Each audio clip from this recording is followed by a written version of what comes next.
ఓపీలో షుగర్‌కి ట్రీట్మెంట్ చేయించుకోవడానికి వచ్చిన కొంతమంది పేషెంట్స్ చెప్తూ ఉంటారు. షోల్డర్ మా గూడు పైకి లేవట్లేదండి, వెనక్కి వెళ్ళట్లేదండి అని చెప్తారు. సో, దానికి ప్రధాన కారణం డయాబెటిస్ కంట్రోల్‌లో లేకపోవడం. అన్‌కంట్రోల్డ్ డయాబెటిస్ ఉన్నవారిలో మరి ఈ గూడు లోపలుండే ముఖ్యంగా మనకు ఆ జాయింటు, దాని లోపలుండే ఆ ఫ్లూయిడు అవన్నీ కూడా మజిల్స్, కండరాలు బిగుసుకుపోవడం వల్ల పెరియార్థరైటిస్ ఆఫ్ ది షోల్డర్ అంటాం. దాన్నే ఫ్రోజన్ షోల్డర్ అని అంటాం. సో, దానివల్ల దాని యొక్క మూవ్‌మెంట్స్ రెస్ట్రిక్ట్ అవుతాయి.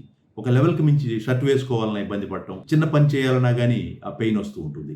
దీన్ని కంట్రోల్ చేసుకోవాలి అంటే ముఖ్యంగా డయాబెటిస్‌ని గుడ్ కంట్రోల్‌లో ఉంచుకోవాలి.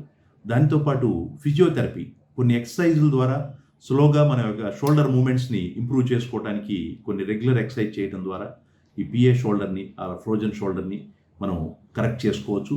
కొంతమందిలో మరి ఇవన్నీ చేసినప్పటికి కూడా ఫలితం రానప్పుడు దాన్ని మరి సర్జికల్‌గా కూడా ఆర్థోపెడిక్ సర్జన్స్ దానికి ట్రీట్ చేయడం జరుగుతుంది.